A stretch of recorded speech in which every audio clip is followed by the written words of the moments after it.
Japan एक ऐसा जापानी देश जिसकी जनसंख्या सिर्फ 12 करोड़ है, जहाँ चाचा ताऊ की ज़मीन बहुत कम है, ज़्यादातर लोग बहुत बुढ़े हैं, जहाँ 2011 की सुनामी ने पूरे देश को हिला के रख दिया था, जहाँ हिरोशिमा नागासाकी की बमबारी ने लगभग सब तबाह कर दिया था।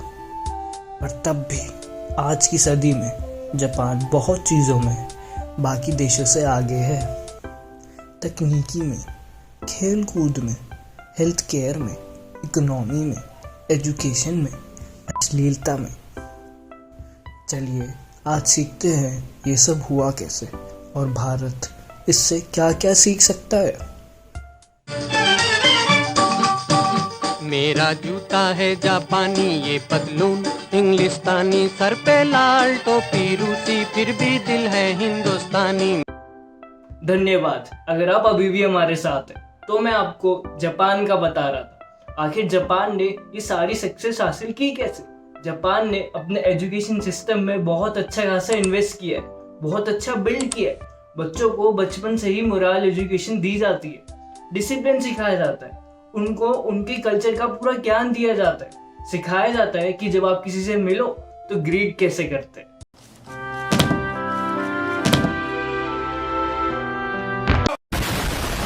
बच्चा एक स्पेसिफिक एज के बाद खुद पैसे कमाता है और किसी भी काम को छोटा नहीं समझा जाता।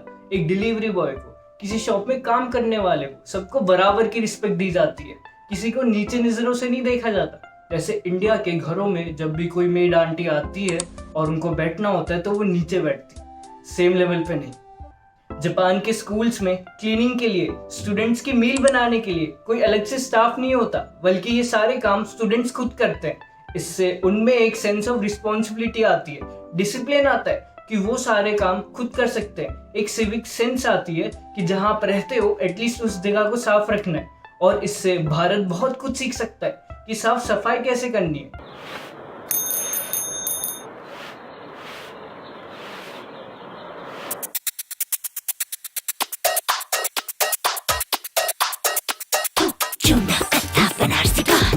लौड़े 80,000 के शूज है, 80,000 के, तेरा घर जाएगा इसमें।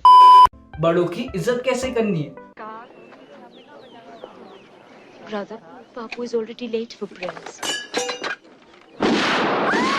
सारी उम्र में जो कर जा बढ़िया रे हाँ। पार्ट टाइम काम करके खुद पैसे कैसे कमाने।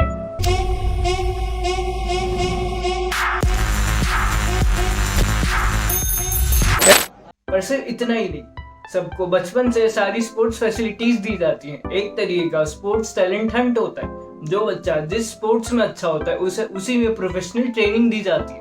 मैं आपको एक एग्जांपल से समझाता हूँ। एज्यूम करिए 5 स्पोर्ट्स है, shot put, shooting, marathon, cricket, basketball. तो ये 5 स्पोर्ट्स जापान में पूरे देश में हर एक बच्चे को खिलाए जाएंगे और देखा जाएगा, एनालाइज किया जाएगा कि कौन सा बच्चा किस स्पोर्ट्स में टैलेंटेड है। और जब वो टैलेंटेड बच्चा मिल जाएगा उसे प्रोफेशनल ट्रेनिंग दी जाएगी और रिजल्ट आपके सामने है।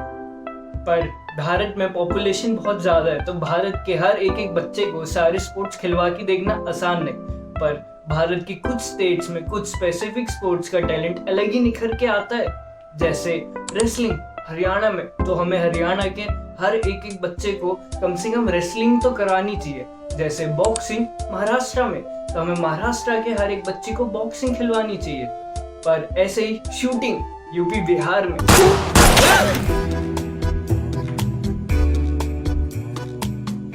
बवाल चीज है बे, साला सिस्टम मिल जाता है, अपनी पकड़ो। पर एक ऐसी जगह है जहाँ बहुत सारे स्पोर्ट्स का टैलेंट निखर के आता है, शूटिंग, शॉट पुट, मैराथन, और वो जगह है कश्मीर। अब मैं बोलना बंद करता हूँ, कभी जेल ना हो जाए। तो चलो ये वीडियो यहाँ ही खत्म होती है, पर आपके सपने नहीं, वो आईआईटी के पेपर देने के बाद खत्म होंगे।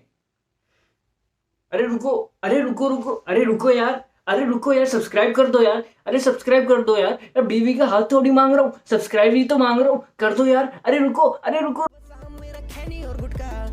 में भी मैंडेटरी है 65 का पौआ। अरे फिर से मैं नहीं कह रहा, ये सब इसको है लगता। तू मैं को हम बोले फिर भी ओके, फिर तेरा बाप भी मजदूर होके वो गुटखा खा के हर जगह तू के